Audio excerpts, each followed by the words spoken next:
मेरे जीने में मरने में तुम्हारा नाम मरने में तुम्हारा नाम आएगा। मैं सांसें रोक लूं फिर भी यही इल्जाम आएगा। हर एक धड़कन में जब तुम हो तो फिर अपराध क्या मेरा। अगर राधा पुकारेगी तो फिर घनश्याम आएगा। नमस्कार। अपर्तनांक के हमारे 2 क्वेश्चन रह गए थे, तो संलग्न चित्र वाले तो उनको भी क्लियर कर लेते हैं।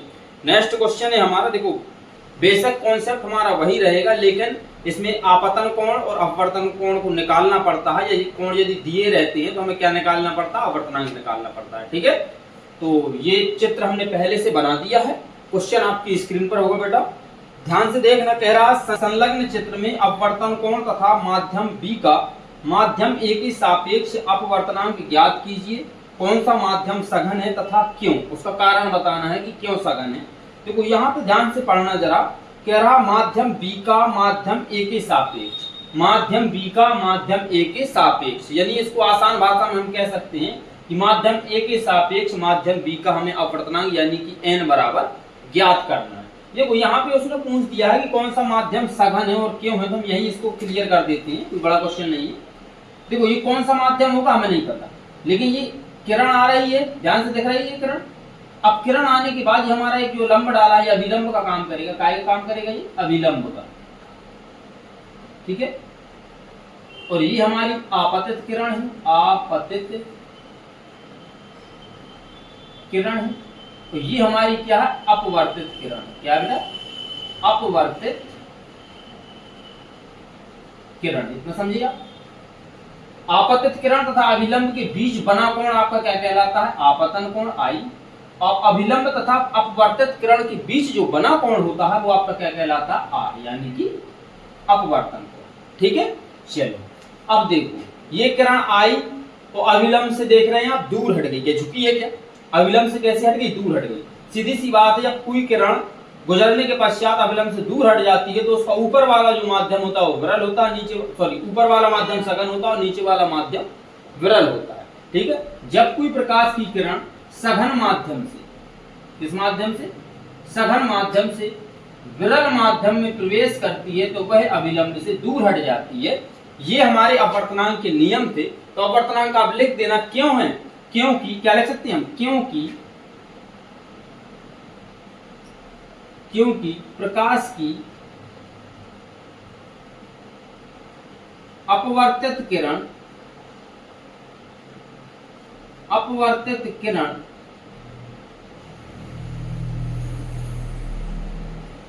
अभिलंब से दूर हट रही है, इसलिए माध्यम ए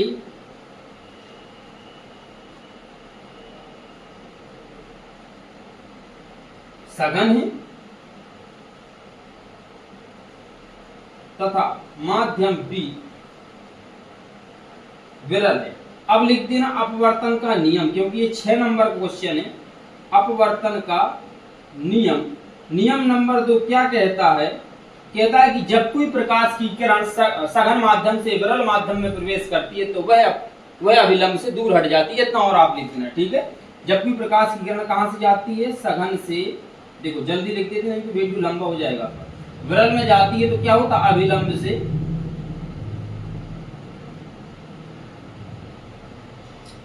दूर हो जाती है या दूर हट जाती है। ठीक है बेटा, लो ये आपका क्यों वाला हो गया। अब हमें अपवर्तनांक यानी कि n बराबर है इसका ज्ञात करना। तो देखते हैं इसका अपवर्तनांक क्या है। साइन आई और साइन आर से ही हम अपवर्तनांक ज्ञात कर पाएंगे। तो अपवर्तनांक बराबर एक सूत्र होता है, अपवर्तनांक यानी कि n बराबर आपतन कोण डायरेक्ट लिखते हैं साइन आई बटे साइन आर। क्या लिखते हैं? साइन आई बटे साइन आर, जहां पे आई आपका क्या है? आपतन कोण है, आपतन कोण है बेटा। तो आर आपका क्या है? अपवर्तन कोण है। क्या है बेटा? अपवर्तन कोण। ठीक है, ना तो हमें आपतन कोण पता है, यहाँ पे नहीं दिया है, लेकिन ना हमें अपवर्तन कोण पता है। लेकिन हम ज्ञात कर सकते हैं। कैसे? यानी कि हम यहाँ पे लिखेंगे आपतन कोण बराबर आपतन कोण आई बराबर, देखो ये जो पूरा एंगल बनेगा यहाँ से यहाँ तक का पूरा जो कोण बनेगा वो कितने का बनेगा, 90 डिग्री का। ये वाला एंगल आपको 45 दिया है तो हम कह सकते हैं कि 90 माइनस 45 डिग्री। तो आपका आई बराबर जो निकल आएगा कितना निकल आएगा, अब 90 में से 45 घटा दो तो 45 डिग्री ही आपका आई निकल आएगा। ठीक, ऐसे ही आपको अपवर्तन कोण भी ज्ञात कर लेना है। अपवर्तन कोण यानी कि आर बराबर, आपको आर तो पता नहीं है लेकिन यहाँ पे जो दिया है वो कोण कितने डिग्री का, 30 डिग्री का है। अभिलंब से पूरा जो एक समांतर रेखा के बीच कोण बनेगा अभिलंब से 90 डिग्री का बनेगा। तो आप कह सकते हैं कि 90 माइनस 30 डिग्री बराबर कितना निकलेगा, ये 60 डिग्री। कितना निकल आएगा बेटा, 60 डिग्री निकल आएगा। चलो हमें आपतन कोण भी पता हो गया, अपवर्तन कोण भी पता हो गया। अब हम क्या कर लेंगे, मान रख देते हैं डायरेक्ट। चलो एन बराबर क्या था आपका, साइन आई बटे साइन आर। एन बराबर साइन आई का मान कितना दिया बेटा, 45 साइन 45 डिग्री बटे साइन आर का मान कितना दिया है, साइन 60 डिग्री। अब 45 डिग्री और 60 डिग्री का मान रख दो तो 45 डिग्री का जो मान होता है साइन 45 1 बटा रूट 2, वहीं आपका साइन 60 डिग्री का मान होता है रूट 3 बटा 2। ठीक है, एन बराबर साइन 45 1 बटा रूट 2 और साइन 60 बराबर रूट 3 बटा 2। इनका इनका और इनका इनका क्या हो जाएगा, गुणा हो जाएगा। एन बराबर क्या हो जाएगा, 2 बटा रूट 2 इंटू रूट 3। इस रूट 2 को हम 2 बार अंडर रूट में लिख सकते हैं, यानी कि हम कह सकते हैं एन बराबर रूट 2 मल्टीप्लाई यानी कि इंटू रूट 2 बटे रूट 2 इंटू रूट 3। तो रूट 2 से रूट 2 क्या हो जाएगा, कैंसिल हो जाएगा। तो एन बराबर आपका मिलेगा रूट 2 बटे रूट 3, तो यानी कि एन बराबर ऊपर नीचे का आएगा अंडर रूट 3 का गुणा कर दो ताकि हर आपको कैसा हो जाए, छोटा हो जाए। एन बराबर आपको मिलेगा रूट 2 रूट 3 कितना हो जाएगा, रूट 6 बटे रूट 3 ये क्या हो गया आपका, अपवर्तनांक हो गया। किसके सापेक्ष, ये किसके सापेक्ष, एक ई माध्यम के सापेक्ष, ए माध्यम के सापेक्ष किसका, बी माध्यम का। ठीक है, ए माध्यम के सापेक्ष बी माध्यम का अपवर्तनांक कितना आ गया आपका, रूट 6 बटे रूट 3।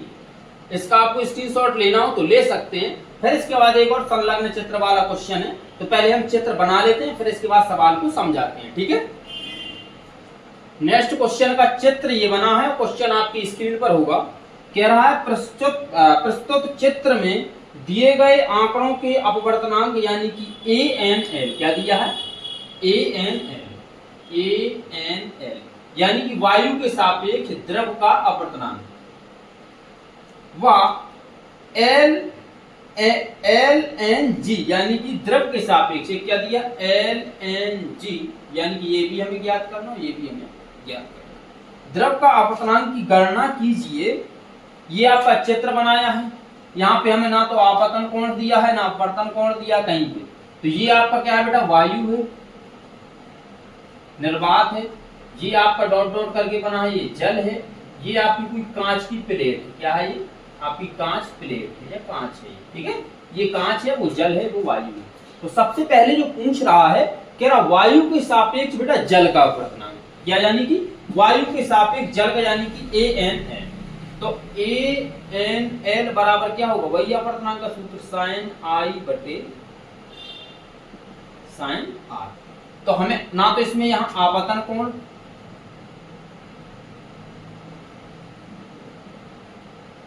आई पता है, ना हमें अपवर्तन कोण आर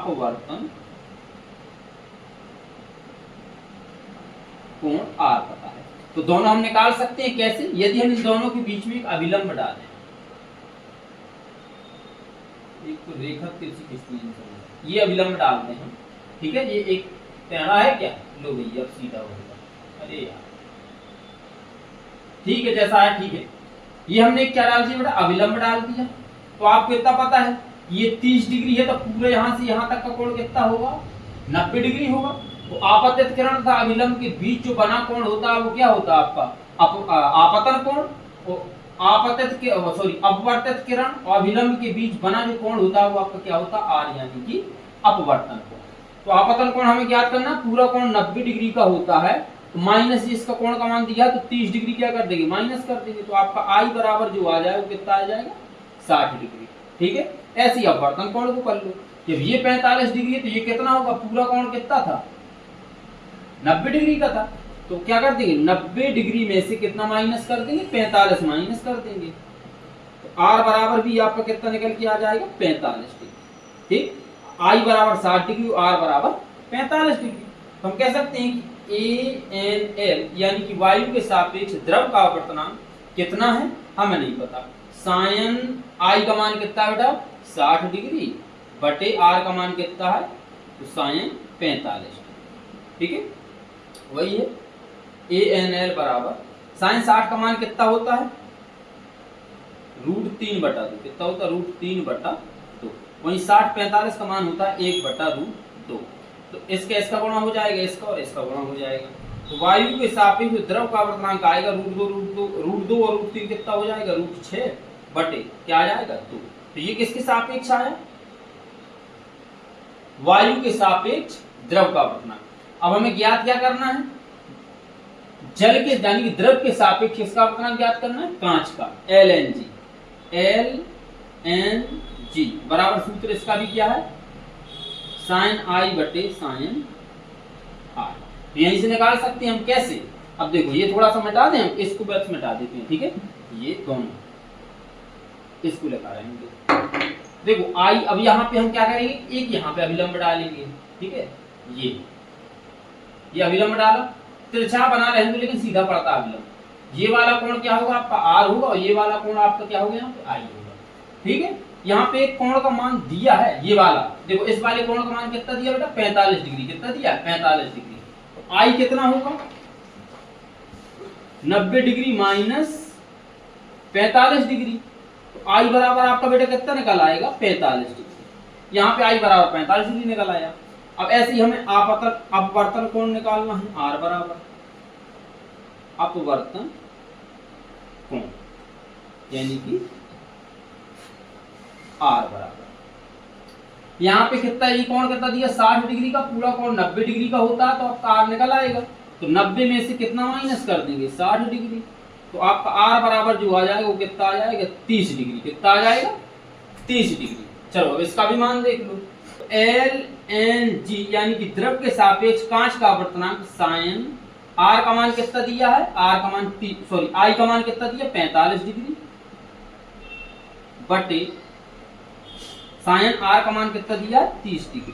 ठीक है, तो साइन 30 डिग्री बराबर होता है 1/2, वहीं साइन 45 डिग्री बराबर कितना होता है, 1/√2। इसके मान पता है तो रख दो इसमें, LNG बराबर साइन 45 का मान कितना बेटा, 1/√2 बटे वहीं साइन 30 का मान कितना है, 1/2।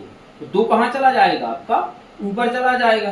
ठीक है, तो यानी कि द्रव के सापेक्ष कांच का अपवर्तनांक बराबर 2/√2, यानी कि हम कह सकते हैं कि LNG बराबर 2 को 2 बार अंडर रूट में कर दो, √2 मल्टीप्लाई √2 बटे √2। √2 से एक √2 कट जाएगा, तो आपका द्रव के सापेक्ष LNG बराबर कितना निकल आएगा बेटा, √2। ठीक है, देखो दोनों ज्ञात कर लिए। ANL यानी कि द्रव के वायु के सापेक्ष द्रव का अपवर्तनांक वो कितना है आपका, √6/2। वहीं पे द्रव के सापेक्ष जो कांच का अपवर्तनांक बेटा वो कितना है, √2। कितना है, √2। ठीक है, ये दोनों की आपके आंसर है।